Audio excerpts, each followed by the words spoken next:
Okay, today's Q&A is about canned fruits and vegetables. And the question is that someone told me that all canned fruits are okay, even without hashgacha, but canned vegetables need hashgacha.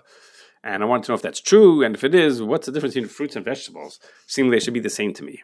Well, okay, so the first start is, the most obvious thing with canned fruits and vegetables is that we want to make sure that there aren't any other ingredients in here that might be kosher sensitive. So like water, salt, and sugar, those are fine. Those don't cause any issues.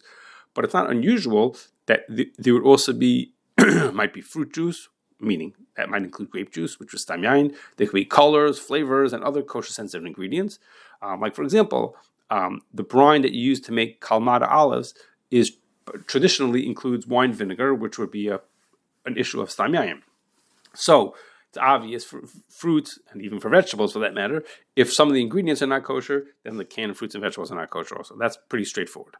But in most cases, the more significant issue is that the canned fruits and vegetables are processed on a machine at high temperatures on a machine called a retort. Okay, what's a retort? Retort is that the idea of canning food is that once you seal the food inside the can, no new microorganisms can get in. Okay, and therefore, if you now take this can and what's inside of it, and you heat it to a high enough temperature, any microorganisms and pathogens that are already in the can are going to be destroyed, which means the food will remain fresh forever because what's inside has been destroyed. Nothing new can get in, so we're safe. Okay, so that's fine. That doesn't in itself cause a kashrus issue, but the problem is that same retort could be used. That same retort that you could use for canned vegetables could also be used for canned meat or fish or other things which are not kosher. Okay, so that's a primary concern for canned items. Now, within that idea of canning, we need to understand the difference between the government splits canned foods into two different groups: low acid foods and high acid foods. What does that mean? Low acid means foods who have an acidity of a pH of 4.6 or higher. So the lower a pH number is the more acidic it is. So pH of 4.6 or higher is a low acid food, means it's not so acidic. And in that kind of an environment, the spores, which are dormant microorganisms that are protected in like a shell, they will, if that kind of an environment, they will eventually come out of their shell and begin to grow and produce toxins. So low acid foods need to be sterilized to the point that even the spores will be killed. So it needs an extra high temperatures and longer amounts of times to make sure that even the spores are destroyed. So vegetables, meat, poultry, pasta, cheese, all kinds of foods that when they're in a can would be considered low acid foods.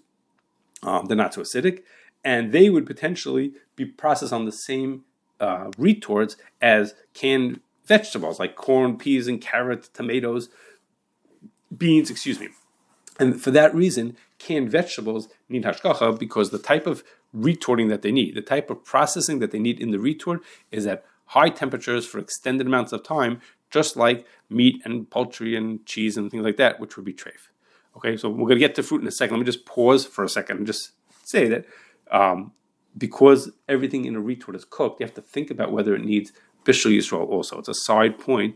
Like canned potatoes mean those potatoes are fully cooked. So it potentially needs bishul yisrael, as opposed to canned fruits tend to be things that edible raw where there's not an issue. Okay, anyhow, back to what we're talking about, the retorting issue. So I had mentioned that canned vegetables are low acid, tend to be low acid foods, where there's a concern they would retort on the same machine as meat or cheese or fish or things like that, which would be not kosher. However, most fruits, including pineapple, which for this purposes are considered fruit, they're high acid food. That means their pH is lower than 4.6. They're a lower number means they're more acidic, and they don't need such extensive processing. All the heat the retorting needs to do is to kill the microorganisms and toxins that they already produce, but not the spores, because the spores will not spawn when they're inside a low and high acid environment, because they would it's not conducive to them growing. So those kinds of retorts are not suitable for processing meats and things like that.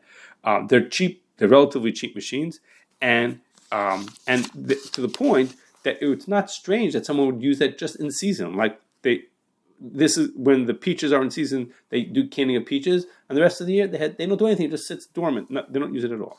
Okay, as opposed to someone who has a retort that can handle low acid foods. It's a more expensive machine. It's more versatile. So during the season when he can do corn, that's fine. But when it's not corn time, or on off days when there's no corn to work with, he might work other kinds of items. And so because of that, canned fruit, meaning canned high acid foods, canned high acid food don't require hashgacha, assuming the ingredients are okay and they're not from Eretz Yisrael or with bugs or things like that, as opposed to canned fruits where they do have to have hashgacha automatically because of kalim concerns.